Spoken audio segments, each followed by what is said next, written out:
is the Night Owls Disc Golf Podcast. I'm Shane. And I'm JP. And no Ben until just a couple minutes from now, because he had a interview with Garett at Hooligan Disc, also the Disc Barn. And what we're going to do is kind of have a conversation about it afterwards. So we'll listen to the interview, and then JP and I will kind of give our reaction and kind of chat and banter and do a little round table afterwards. So JP, anything to add before we jump into the interview?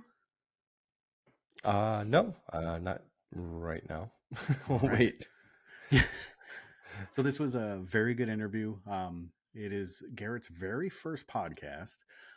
So listen up. Very interesting story. And it kind of tells how he started from doing the Disc Barn all the way to now running Hooligan Disc with Lone Star. So without further ado, here is the interview. All right, I am joined in with a very special guest, somebody that I've been kind of messaging back and forth with for a few months, hoping to get them on the podcast to kind of talk about all things going on with them and their two brands. I'm joined by Garett from Disc Barn and Hooligan. How are you doing tonight? I'm doing good, dude. Thank you so much for inviting me to come on. This is actually my first podcast, so I'm excited to get my feet wet in that. And it's great. You know, it's 8 o'clock. Sun's about to go to bed, and everything's good here. How are you? I'm doing well, thanks. I am very excited for disc golf season kind of kicking off here in Wisconsin, where I live and the other two guys on the podcast live. It's been very cold, something you don't. And you live in Texas, so we got snow the other day. It's been a whirlwind of emotions and weather up here. So very excited to kind of hopefully hit the warmer weather here pretty soon. But enough about me. I think let's get in and talk about you. I think the logical place to start with all disc golf interviews is the how and the why. What kind of hooked you in, and how did you get into disc golf? So I got into disc golf. It's pretty popular here in Texas, especially in the Dallas area. So a lot of my friends in school played and whatnot. So back in 2011 may have been my first game, maybe 2012. So over 10 years, but that was all piddly and here and there and all that. Got my very first disc sometime around then. It was a Nuke OS, very bad first disc. But eventually, when COVID hit, probably a little before COVID, I started playing a lot. And then when COVID hit, I got sent to work from home. I work as a full-time job as a business analyst at an engineering company. So I got sent to work from home, and that's when disc golf was booming, and you couldn't get a disc to save your life and everything. And so I decided to try to make a business out of it and applied to get wholesale license and all that, and just kind of started from there. I have a 2-year-old now, and that's about how old Disc Barn is. So 2 weeks after he was born, I wanted to start something that he could help with and kind of be a family business. That's kind of the long-term goal. But that's the gist of how it started. Then Disc Barn grew and grew and grew, and my goal was really to be a manufacturer. And so Hooligan started in May of last year. So we're almost full circle now to the first full year. Got that going with Lone Star, and it's just the ball's just been rolling and growing and growing. Yeah, that's awesome. I've definitely been kind of seeing it and kind of seen the progression from, those first kind of, at least my exposure to those DGN ads to kind of just joining Marketplace and seeing all the kind of the growth on that. And we'll get into that for sure. What kind of hooked you? I think that's something that, I ask everybody is like, was it like, just like the first time you hit that line? Was it just like the different courses? Kind of what was like that hooking and kind of defining moment for you? For me, it's still just the community. I'm still such a bad disc golfer that I'm not a competitive person in that aspect. So I'm not out there just grinding, trying to be the best player. I just like the community. I like going to the course and everybody there says hello and how are you? And you kind of know each other, and you all share this community involvement that's not the same in other big sports, right? You just don't get that. And especially because it's big in Dallas and all that helped a lot. But that, I would say that's 100% what hooked me. It's just the community of it and how friendly everyone is. I can't think of a bad experience playing disc golf hardly. There's no arguing. It's just all camaraderie, and it's just a good place to be. That's awesome. So we'll kind of talk a little bit more about the Disc Barn now. I watched a video that you put out, and you said that it was kind of like that you had the hook with Discmania. Was there something about Discmania that kind of drew your attention right away? That was like why you were like, oh, I got to get on these drops versus any other manufacturer? Yeah, well, there were, in my opinion, ones that really kicked off the Signature Series runs with Cloud Breakers and this very exclusive feel whenever you bought a disc. And I got that with the Doombird 3. My friend talked me into how good it was going to be, and so I kind of did the whole drop and loved it. And so I started with them because, I mean, they were the easiest. They had a really easy online application to do it, and they were selling out super easy. And so me and my wife don't have a ton of money to invest into disc golf, and so I was like, I can just go buy. Their limit was like 25 discs and try it, and that sold, and I just bought their next drop, and it was really small, just kind of having fun and piddling with it. But that's just how it started. It was not because of anything else other than they're the first disc that got me excited was the Doombird, so I just kind of went with Discmania to start. That's awesome. Yeah, it's definitely like one of a unique approach to it, because like I feel like when I hear about shops and other people kind of starting up, they're just like, I need everything. Yeah. And you took a very kind of conservative approach to it. I think the other thing that I admire is that in that video you also talked about how you were obviously you wanted to make a little bit of money to invest back in, but you weren't really trying to rob anybody blind. Was that always a conscious effort from the start, was to really kind of be player forward and take care of players first? Absolutely. Starting out, luckily I had my full-time job, so it was more of a hobby to start, so I wasn't trying to make money. I wanted to be the same. I just went to infinitediscs.com, and whatever their price was mine, even though obviously my margin wasn't the same, but they were the leader as far as price goes. And so I would just kind of copy their price, and my shipping was cheaper and always in a box, and in my opinion, faster. Since we're in Texas, we're in the center of the United States, so we're pretty close to California, pretty close to East Coast. As far as, serving everybody, we're very centrally located, so we can ship on average faster than everyone else. So, but yeah, as far as financially goes, I never cared to make the money. I kept margins low just to grow. All I wanted to do was get bigger and bigger. That's why you saw the Disc Golf Network ads. I obviously was making some profit, and I was buying all the discs that I could. Manufacturers were actually limiting us on how many we could buy during COVID because they couldn't supply enough. So I was like, well, I've got the money, and Disc Golf Network has the space. And so I just started running ads, and those did really well and boosted the community there. And like I said, just snowballed. For sure. Is it still just you? Do you have a team? Are you building out, as far as like the Disc Barn side of things go, or are you still kind of doing it all solo? Still solo. I woke up at 6:30 this morning so I could pack all my orders and weighed. I've got a new mold dropping on Friday for Hooligan, so I packed my orders, weighed those discs, got dressed for work, and then left. And drop those at the post office on the way to work. I do have friends that help me a lot, especially like this coming Friday. I'll have friends come help pack and all that. But as far as employees, I still have no employees for as long as I can manage that. It seems like a large undertaking, and we'll for sure talk more about what Friday is going to bring. Yeah. When this episode drops, the cash will be out, so it's exciting. Yeah. We'll get there for sure.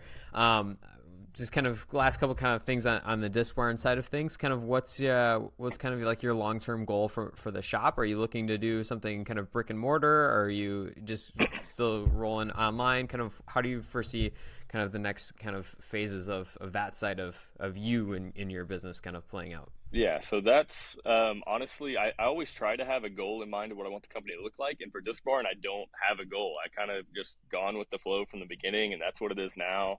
I would love a storefront, but in the city I live in, real estate's extremely expensive. Storefronts are expensive.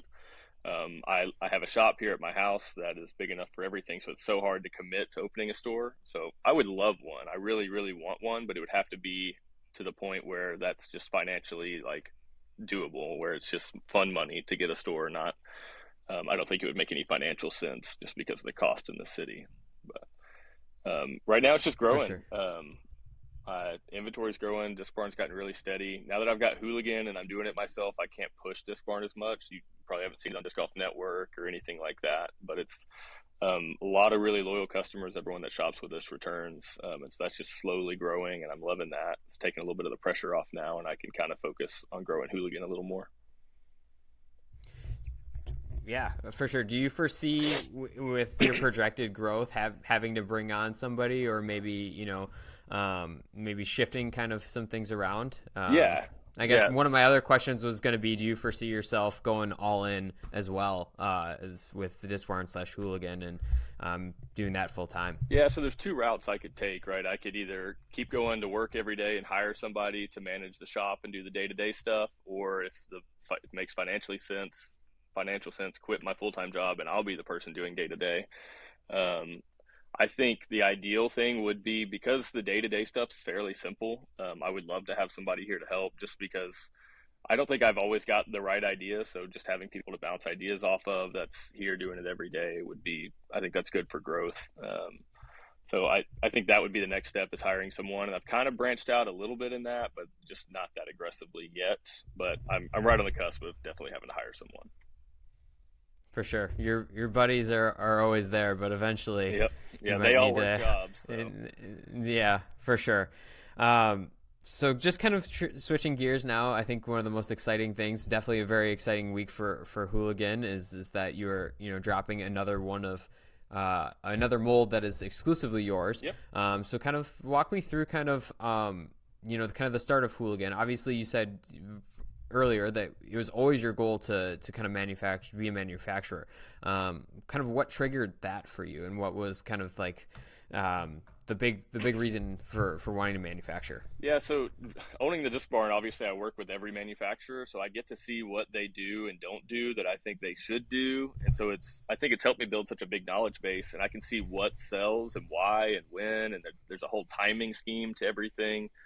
And so I really, just being a manufacturer in general just seems like just a fun thing and fulfilling, but I think I can be really good at it based on the knowledge I got from Disc Barn. So I reached out to a couple different manufacturers, and there were some good ones and bad ones and whatnot, but luckily with Lone Star that all worked out, and that's been growing really well. So yeah, we have the Cash. That's our second exclusive mold with them, so I think people are going to love it. A lot of their pros are already throwing it. It's different. It's not the same. The Flip, both of my exclusive molds are very different than any other disc on the market. So the Flip may be the most understable mid-range you'll ever throw. And the Cash lives up to its name for sure. Yeah, it lives up to its name. I don't know if you've thrown one or not, but it's flippy, which is fun. It opens up so many new shots. It's similar to a Paradox, but it is definitely different. If you throw them, they're different. But then the Cash is a stable putter, which is a lot of people have, but it's on that Tomb level. There's this hype of the Tomb gang. Cash is right there with it, with, in my opinion, a better overall feel. So, and I don't know if anybody really putts with the Tomb, but for some reason it's a really good putter and a really good throwing putter. So it somehow accomplishes both of those. So you said, you mentioned that the Flip was something you designed that wasn't on the market. Yep. A very flippy mid for sure. But was the Cash? Did you design that, or did you tool that specifically for you or for preference, or were you just looking for something different from a putter? Because I feel like a putter is just something so intricate and so unique to each individual person with why they putt. Yep. Did you put any of like your own preference into designing that mold? So Terry at Lone Star, he does the designs for me. So it's really nice what we have going. I can kind of tell him what I want, how I want it to feel. I'll give him some dimensions and stuff occasionally, and he'll send me mock-ups and we can work together, but he does the heavy lifting there. I knew what I wanted in a putter, that I wanted it slightly stable, definitely shallow, kind of on that PA3 level type disc.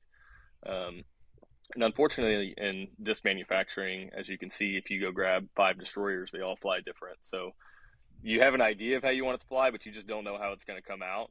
So originally, I was hoping for a fairly straight to slightly stable, which it's pretty close to that, but I didn't expect it to be a good throwing putter to have that kind of stability, and it just happened to come out just like that. So it's really hard to go in with an exact goal in mind designing a disc. You just kind of have to give a little bit of a range and kind of see what you get, and then you can modify it and get closer. For sure. Did you always know you wanted a bead? Oh yeah, yeah. I've never been a non-beaded putter kind of guy. I mean, I wanted to putt with my own putter, so I was using For PA3, sure. so I transferred to this, and so that's kind of how I came up with the cash, and just trying to expand the lineup. So now that you have a mid-range, a fairway, a distance driver, and a putter all through Hooligan, and that's going to quickly keep growing. So Awesome. Just backtracking, and then we'll kind of go forward. My question, two questions here is the first one is, without going into too much detail, you mentioned that you worked with a couple different manufacturers trying to kind of find some things before you got to Lone Star. Without going into too much detail, can you just kind of let us behind the curtain a little bit about like what you were feeling that you maybe didn't like, or what you kind of saw but you knew you wanted to go somewhere else? Yeah, so I talked with Gateway first, and Dave McCormick at Gateway was super helpful. They were really nice. They sent me basically mixes of tops and bottoms that we could do of molds that didn't exist. And there were some good ones. And I just didn't get super excited about it. And so I kind of wanted to make new molds, but he didn't have in-house tooling at the time, and he was working on it. But so that just kind of, we slowly talked, and it just never came to fruition. And then I talked with Legacy because I really like a lot of their plastic and their discs. And that was slowly moving. I mean, that conversation wasn't over, but then I was also having a conversation with Lone Star, and that just escalated quickly. And they're in Texas, 3 hours from me, so I can just drive to the facility, and it just made the most sense out of everybody I talked to. And their quality, their swirls are very, very good, and they just had pretty much everything I was looking for, and it was great that they were 3 hours away, so it just made the most sense. So, for sure. So I think, full disclosure, I am on the Ranger team. So Okay. I have threads, and I have I still have a vibe somewhere that I'm still sad that I won't be able to get back up of because they no longer exist. Yep. But yes, everything about Lone Star that you're just discussing is 100% accurate as far as just great plastic, and it's to me it makes 100% sense as to why you kind of landed with them. Obviously the proximity, but how did the conversation kind of go when you first were kind of reaching out? Because I feel like it's always a challenge, at least in the way that I view it, is that it's definitely a challenge when you're just approaching another manufacturer saying, hey, do you want to make my stuff too?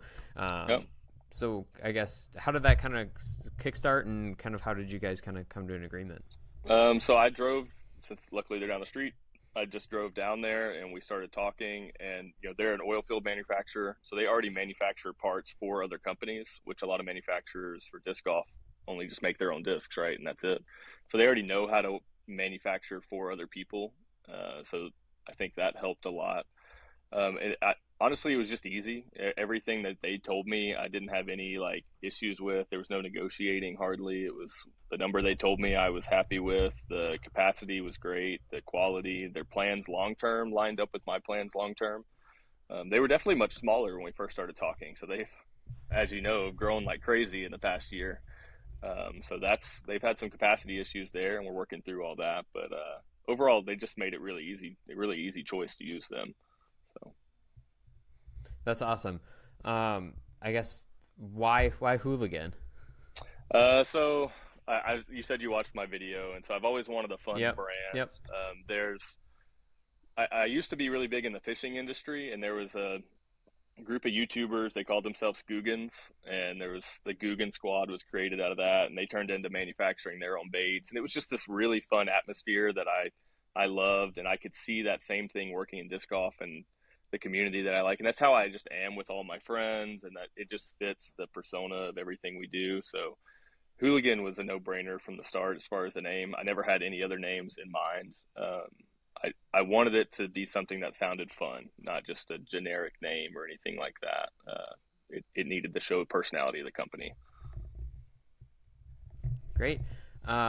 So then, kind of fast forwarding, you've got the name, you've got your manufacturer. Yep.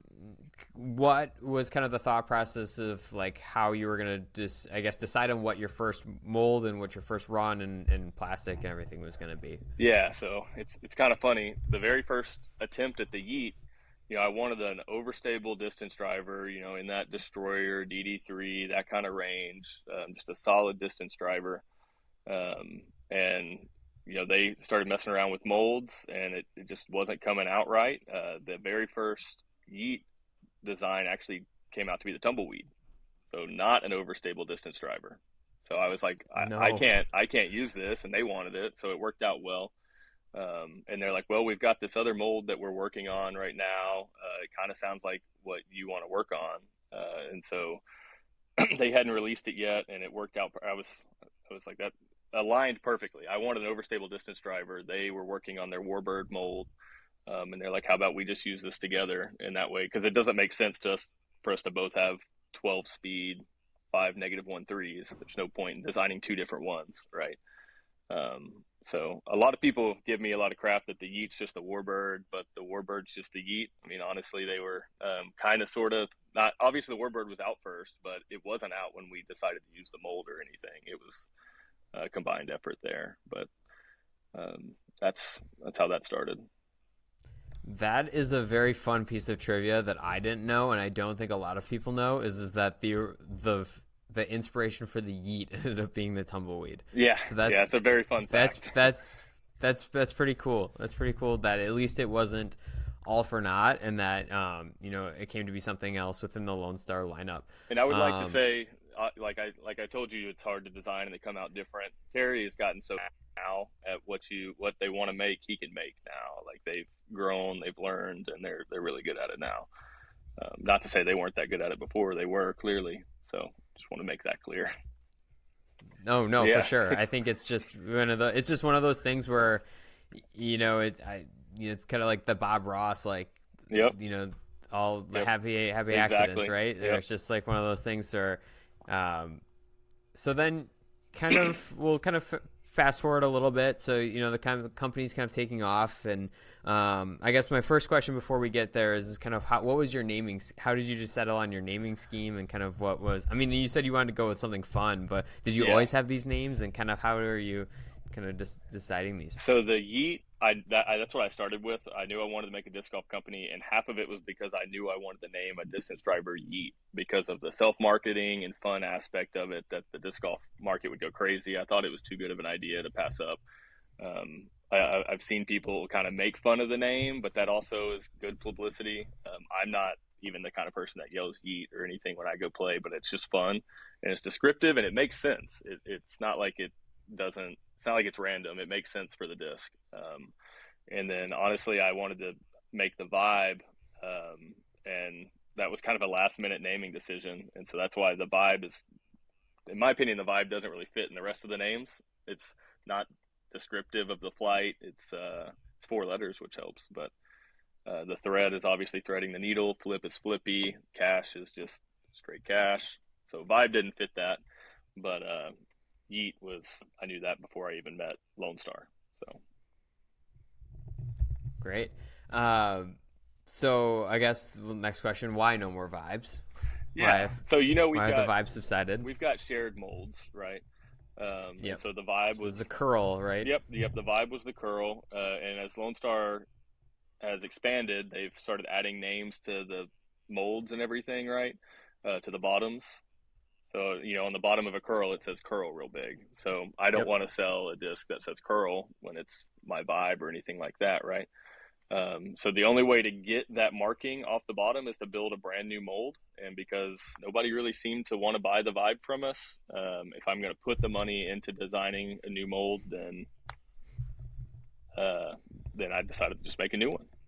That's why I went with the Flip, actually. So Yeah. So the great transition.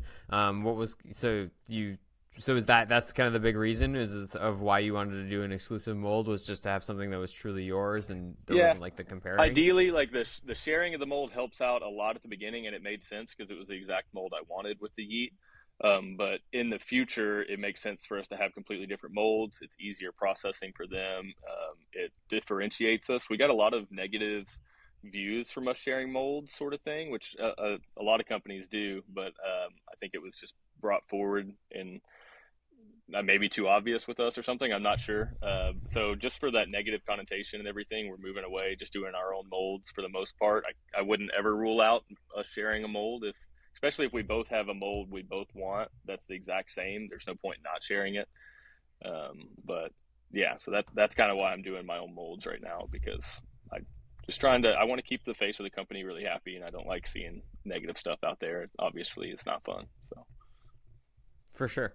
So I guess if you can say, if anything, is anything, we talked about the cache. That's kind of your next big release. Is there anything that we should know about the cache as far as like the plastics? I know that it's coming out in the Delta plastic. Yep. You've kind of called it soft and hard. Yeah. At least on your website. Can you give us a little bit of a breakdown as to like the decision-making process that goes into when you release runs or the cache or the flip, as to what plastics you're choosing and why you're choosing them? yeah, a lot of it's personal preference for me, and I like the hard plastic. I like the soft plastic. I like both of those, and then we're running it in alpha.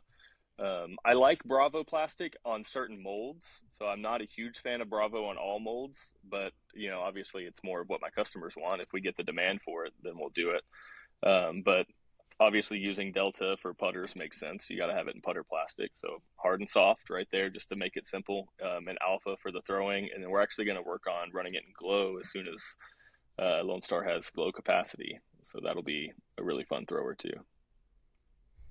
That's awesome. Are you going to do any different stamps with the glow or anything else, or are you just going to kind of keep it with the traditional? I was thinking about that today. I really like to do fun, exclusive stuff like that. It takes a little more planning and processing and all that. So I don't know for sure, but it would be cool to do some type of different stamps specifically for glow stuff. But as of right now, I don't know. Just big money sign with the glow would be fun. Yep. We'll definitely do some fun little random stamps and even mini stamps. But time is limited, so try to keep it simple. Do you have any molds in the works coming up that you're kind of thinking about? Maybe not so much as to talking like to anything coming into fruition, but is there anything you can share about kind of what's coming down the line, or are you still just kind of focused on the cache release right now? Nope. So I do have another mid-range I'm making right now. I don't want to give too many details. We've got the mold done. It's just maybe modifying it and getting all these caches out and all that before I can start working on the next mold. But that's the rope. So that's at least right now, I think the name's the rope. So we'll have to see. Like I said, we're still modifying it, figuring out the flight. Trying to build a pretty straight mid, but nothing. Yeah, I was gonna say, when you say rope, that sounds to me like a kind of dead straight flyer. Yep. So, that's awesome. Do you have a timetable of kind of when you'd like it to be released, or are you just kind of going with the flow as far as just however long it takes is however long it takes? What are we in right now? April. So I mean, end of June, maybe July. I actually go to Colorado first week of July, but sometime in like maybe July. I don't want to give anything too aggressive, but within the next few months, for sure. So the heavy lifting is done. So that's awesome. It seems like you can't go wrong with the Dillards, because it's just like a very kind of, I don't want to say quick process, but it seems very seamless at this point that you can just kind of connect with them from you're very close, but even still you can just shoot them a message and say, hey, this is where I'm at with things, and then they'll get back to you pretty quick. Is that a fair assessment, that the communication is just so easy with them? The communication is really easy, especially with, there's a lot of points of contact I can talk to there, and we just have conversations, and they've got the family style there and whatnot. So they just know what they're doing. Wouldn't say communication's like the world's best or anything's the world's best, but they just make it easy on me, which I really appreciate. And hopefully we can keep that ball rolling. I'm trying to help them as much as I can. Lone Star sells really, really good for Disc Barn. It's actually our highest seller like the past 2 months. So I want to keep that relationship going and all that. And I think it just we just both work well together. That's speaking of people that are working well. You mentioned earlier that you've got some pros throwing the cache, and you've got some pros on the Lone Star team. What's been a surprise for you as far as anything with them, or kind of how's the relationship going? What does everything kind of look like? Relationship's really good. Obviously, Chandler Kramer. I met him I think it was before he went. It was one of the big tournaments before he really started. So I signed him onto the Disc Barn basically, and so we've just been good friends and hang out and whatnot. And so once I had Hooligan, it made sense to sponsor him since he's with Lone Star. Burridge, Chandler kind of set that relationship up with Burridge for me, so that was perfect. And I sent him kind of everything we were making, and he loved it, especially the cash. He's a huge cash fan. He's putting with it, but he throws it a ton. And I want people that have the vibe of hooligans, right? And their personalities are just fun. They're fun people. They're super nice. They come stay here with me all the time. I'm just glad I can help them. But we've got, let's see, Chandler, Rob, and then we just signed Freddie. He's our third one, and he's just really good. He's a funny guy. He throws the cash really well. He can throw the flip. For somebody that can throw 550, he can grab a flip and just throw it perfect. I don't know how he does it, but he can. I think he's the master of the flip out of everyone I know. He's got so much touch, but yeah. He's very good. I got my first taste of Freddie when he was on coverage a few weeks ago, and just to see him, and yes, really fun to watch him play for sure. You previously had a relationship with Caroline Henderson. Yep. I think so. Is that with her new contract that she signed? Is everything kind of pushed aside for now? Oh yeah. As far as with you guys. Yeah, so she's here local. So we were talking originally, and then we decided to sign her on with Hooligan when she said she wanted to go on tour, so we could help her as much as we could. But being as small as the Hooligan is, me and her knew from the beginning and said from the beginning, if a big manufacturer comes along and offers a contract to her, like, I'm not gonna make her stay. If anything, I tried to help as much as I could and set her up with people to get to know everybody. And we did have a signature disc that we were working on for her, but that obviously got pushed to the side. But now that she's with Prodigy, I'm just happy that everything worked out. That was, like I said, kind of the plan. It happened a lot faster than I thought it would, but I'm super happy for her, and I'm sure you'll see her around, maybe with Disc Barn or something eventually. Awesome. Can you let us know what type of disc, what mold you were working on with her? Yeah, that was our new mold that we're trying to release in a few months. That was going to be hers. Oh, that was going to be hers. Oh, Yep. That's awesome. Yep. Well, I am very excited for the cash release. I'm hoping to pick up some. Can you let us know where they will be available this Friday? Yeah. It'll be Friday, and when this episode comes out, they'll be out for you. Yeah, so with all the first run stuff, it's exclusively Hooligan, HooliganDisc.com. Every now and then I'll throw them on Disc Barn if I have time, but it takes a lot more time and inventory processing to switch them over to Disc Barn and all that. But 6 o'clock Central Time on HooliganDisc.com, you'll be able to get them in the alpha, hard, and soft plastics, as well as these shirts. I know you said this is probably going to come out after the drop, but I changed the logo to white in this, and then the back will say Hooligang. That'll be an exclusive t-shirt drop only during the cash drop. After 24 hours, it switches to just the Hooligan logo on the back. So trying to give something to my supporters that are there for the drop that can get something exclusive.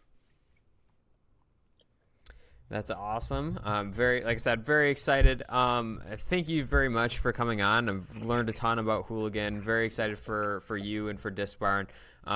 Is there anything else that we didn't talk about that you want to kind of either mention, shout out, or kind of have a conversation about? Not much, other than, if people see me out on the course, say hi. I respond to everybody on social media as much as I can. I just like to become friends with everybody, and I think that just helps. I want people to feel involved with the brand. I want them to feel a part of Hooligan, have fun with it. Even all my players that I sponsor, I told them, don't throw the discs if you don't like them. I don't want to do anything just for money. I want people to join because they like it and they like the brand and they want to be a part of it. And so please reach out if you have any questions. Hooligan is at a lot of retailers now, so you can get it in most of your local stuff. And I think that's really it. Just keep an eye out. We're trying to release as many molds as we can, as fast as we can. It just takes a little bit of time, but we're we're trying to grow. Awesome. Well, I thank you very much for coming on. It was a pleasure talking to you. I will be sure to keep out. I'll be sure to let everybody know about the drop. I'll keep an eye out myself. Look forward to throwing the cash. So thank you very much for joining me. Of course. I hope you have a very successful drop this week. Thank you so much. Thanks for my first podcast experience. It's been great. Hopefully it's well received, and everyone leave a comment down what you think. If you have any questions, I'll try to reply to them and all that. So thanks again. I really appreciate you having me on. Thank you. Yep. All right. Welcome back. What a great interview. Thanks, Ben. Appreciate it. All right, JP. Well, let's start having a conversation about this. I was very interested, and I kind of bummed I wasn't involved in the interview, but in the same regard, that was what we decided to do. And I think we'll have interviews in the future where you'll do one, I'll do one. And I'm excited to have this conversation with you about it. I'm bummed that I didn't get to do it just simply because of the business factor of it. I love business. I love talking about how things progress and where the mindset of the entrepreneur is. And it seems like he really just kind of took that step by step, easy go. I'm not going to get in debt. I'm not going to get in trouble. I'm going to earn the money and then move on from there, and then earn the money and move on from there, and just go bigger and better. I loved his approach to it. I loved his local approach. I loved his kind of no nonsense, really not complicated approach to starting a disc golf business. So that's kind of my recap, but let's get into some more details. What did you think of it? Yeah, it was interesting how he started with Discmania. Like the Doombird caught his eye. I think he said Doombird 3. And then he's like, well, he's working from home, or no, not working from home. He was working for a company and he wanted to earn some extra money, obviously. Yep. And then he's like, well, I can start by, selling Discmania. So you got the Discmania discs, started by a little, made the money off that. Then he decided to buy more and more. And, and eventually Disc Barn has grown to be what it is right today. And I think, like you said, he didn't throw all his eggs in one basket. He, understood the risk management of things and was like, okay, if I start small, make the money, I can figure out how I can sell more and more, and eventually grew his business that way. And it was just super savvy. Exactly. And very polar opposite of what I did, and what we did with Door Disc Golf. I guess there's a similar trend, but we just kind of like, okay, we're doing this, let's ramp it up. And that's when we all decided to go forward with it. And I like that approach. I think it's a much more natural progression. It's easier. And he seems to have a very good, keen eye on marketing and growth and creating community. And these weren't implicitly, or they weren't explicitly said, but they're really implicit in how he does things. He really focuses on the community and he mentioned that he kind of took it from fishing, that he was watching a YouTube channel that had a very similar vibe to what he was looking for. And it's reminiscent of Ryan Miller and Thank You Disc Golf with skating. And I like that because I like how the influence of other niche or other hobbies are kind of creeping into, and it's kind of evolving into this disc golf. And we're starting to see more imaginative, more creative, more, kind of outside the disc golf box thinking, which I'm really excited to see where that's going to progress the game. And it shows with his disc naming and kind of his philosophy behind how he runs things, and even his kind of laissez-faire attitude about his discs itself when it comes to his players. Like, you don't like them, don't throw them. And it's kind of this is kind of counterproductive to what it seems like a sponsored player would be, but heck, he's honest, he's upfront, and he says, hey, if you don't like my disc, don't throw them, but I'll still put my name on your back. I think I don't want to say Clash has that same kind of mentality. They're not really requiring you to throw Clash discs. They want you to use whatever discs you can that give you the best opportunity to perform, but they want you to use as many Clash discs as you feel like you want to use. Right. I think that's what As you feel I've comfortable kind of heard. using, really. Yeah, exactly.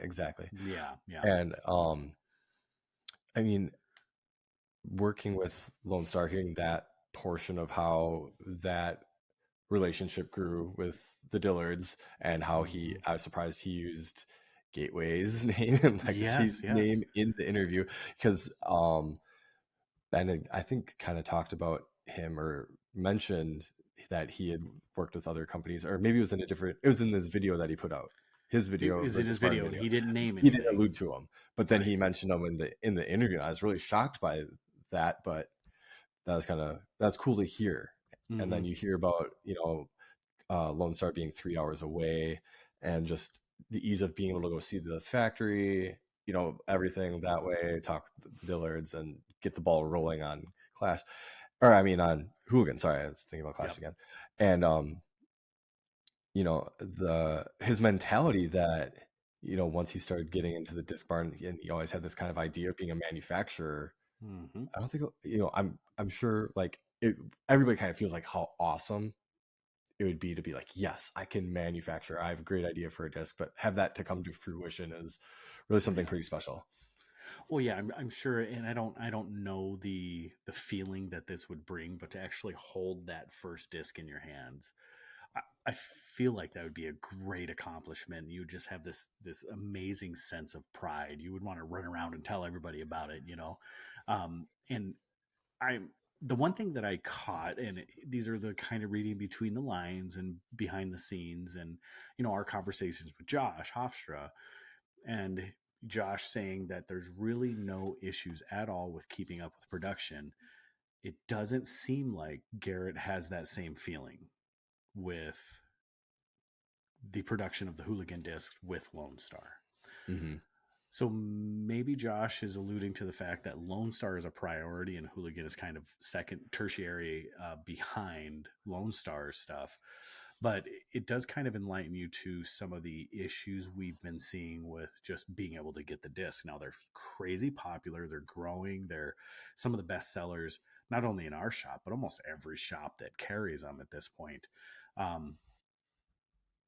So I wonder if there is going to be any issues in the future with production time on these machines as Lone Star continues to gain more popularity. Based on what Garett was saying about production time. Right. It kind of reminds me of the Innova Discmania relationship, where Innova, during obviously different times because of the pandemic happening and everything, but Innova kind of had to worry about pushing out their own products more so than Discmania. And the Discmania pivoted and, went towards Latitude to 64 and had the Evolution line and the Yukon discs with the baseline active line. There's only one, two, three, I think 3 molds currently. Is that correct? The Yeet, the Thread, and the Cash that just came out. Oh, they had the Vibe, but that's discontinued. Yeah. So there was 4. That's a small enough amount of discs that I think you couldn't worry. I mean, you can worry, but it's not like Discmania where they're asking to make hundreds of a certain mold at a time, and then like you're creating thousands of molds for across multiple, multiple molds. But apparently, from what I've seen, the Cash was doing pretty well when they came out. So I don't know how many they made, but it sold pretty decent. Yeah, that's time some of the stuff, like Ben did a fantastic job, and we had options to add to the questions, and but that was some of the questions, like as I was listening to it, that kind of popped into my mind. I was like, man, how many did they make, and how many has he sold, and what's the volume of Disc Barn? Is he actually like killing it, or is it just kind of an average store? And then Hooligan is just, where's that at? And just kind of figuring like what are his minimums behind Lone Star. Like, what does he have to order from them? Does he lease these molds, or so are they basically his molds, the ones that are truly his? Is he leasing these, or are they owned by him? Can he take them wherever he goes? So there's a lot of those little unanswered questions, and I think maybe we can have some follow up with him at that point, at one point, or maybe we can, have Ben have another follow up with him. But I think a lot of those questions, like, I would have really loved to deep dive into some of those things. There's only so much time. You can only take so much Yeah. of one person's, time. And for me, I can talk all day about stuff like that. I love, and then every time I hear one more thing, I just want to go deeper and deeper and deeper. But yeah, and I'm glad you picked up on the Discmania thing, because that was really what I was thinking of when they started making these, when he started talking about making the discs with Lone Star. That's how Discmania started. Discmania started with a select few. I think, what was it, 4 molds or 3 molds that Discmania started with. Yep. Yeah. So, and then they continued to evolve. And so it seems like a very UC track. Hopefully he stays away from sex workers, but they're not legal in Texas. So, so I shouldn't have said that. Oh, it is what it is. Yeah. So it seems like he's taking that same trend. Now, UC did the world tour. UC's had a bigger role as far as growing the sport, but that doesn't mean that Garett won't. But I like seeing that trend, because obviously Discmania did something right. In reality. So I hope that Lone Star and Hooligan can learn vicariously through these other manufacturer relationships, so that these things don't happen. But the leg up that Garett mentioned was that Lone Star was already in the oil field and producing stuff for other people. Unlike most other manufacturer of discs, they were producing discs for themselves. So those new relationships of building molds for other people, it's kind of new. They're trying to work through it, and they're trying to figure out, like, how do we prioritize, instead of just looking at it as a transaction and being like, absolutely, I'll sell you that disc. So I don't know. I really enjoyed the conversation. I thought it was great. I'm trying to think of what other, for instances, I like the way he talked about his team. Do you have any insights about how he was talking about his team and how those things came to fruition? Kind of escapes me right now, but Yeah. I like that he feels like personal relationships are really important, and that like just making a connection with local players, and like helping set up a community in Texas that's supportive. I mean, I think that's what we're trying to build with Door Disc Golf. Obviously, we don't have our own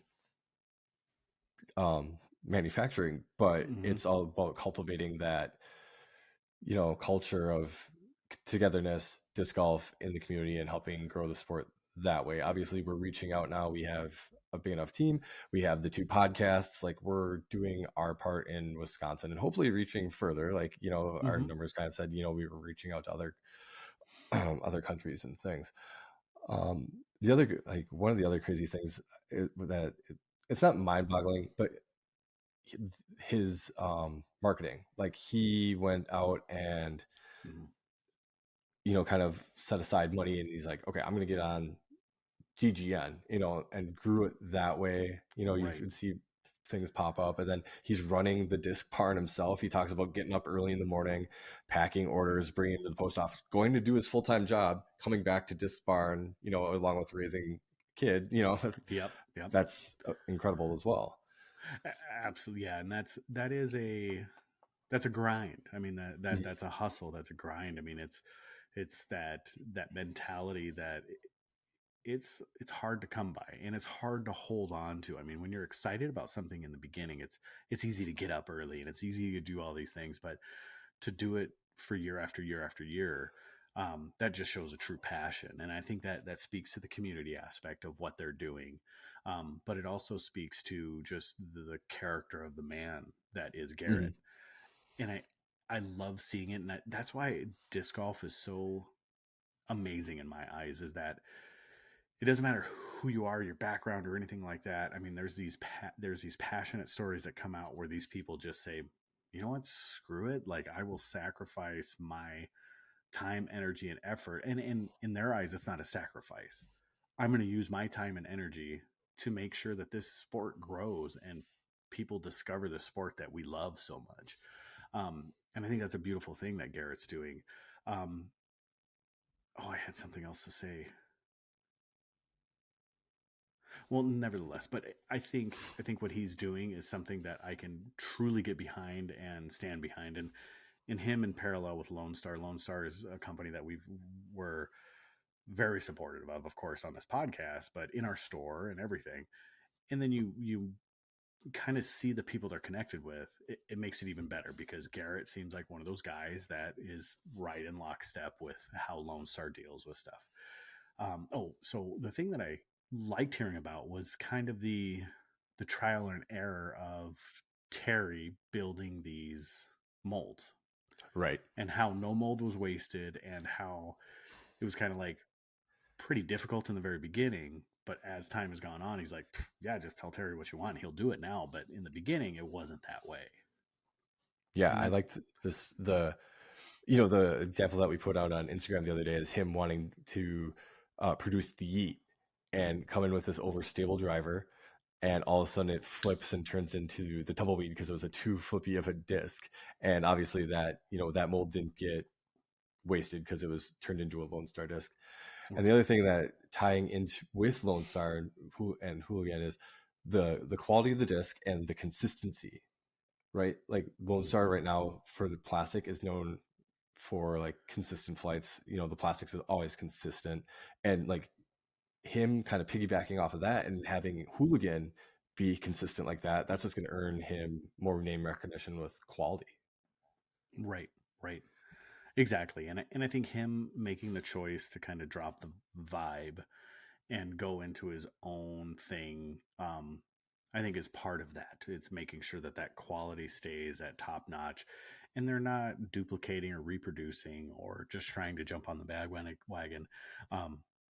Have you seen the video about MVP yet, where it's like MVP's multiple levels of disc production and sales channels? No, I haven't seen it yet. It's really interesting. I'll share it with you afterwards. Caden Stalkey shared it with me. And I'd love to have a conversation about it next week, or next episode when all three of us are together, and I'll let everybody watch it. It is amazingly fascinating. It's kind of geeky, but it's super cool. Okay. But kind of to bring reference back to this, it's kind of that same, they have those multiple levels of distribution. And I think if they're savvy enough, they'll be able to kind of compete with these larger Walmarts of the disc golf industry here real soon, I think. And Walmart as in the reach, not the quality, if that Yeah. helps any, So yeah, I mean, all in all, I was glued to the conversation. I enjoyed the banter that they had back and forth, and I was really interested to know what was in the Whataburger cup. Yeah, same. He kept reaching for it. I was like, "Ooh, we don't have those around here." So yeah. I was just like, "What is it?" Exactly. Like, They have just their special us. drink. Yeah, maybe it's just like sweet tea or something. I don't know. Yeah.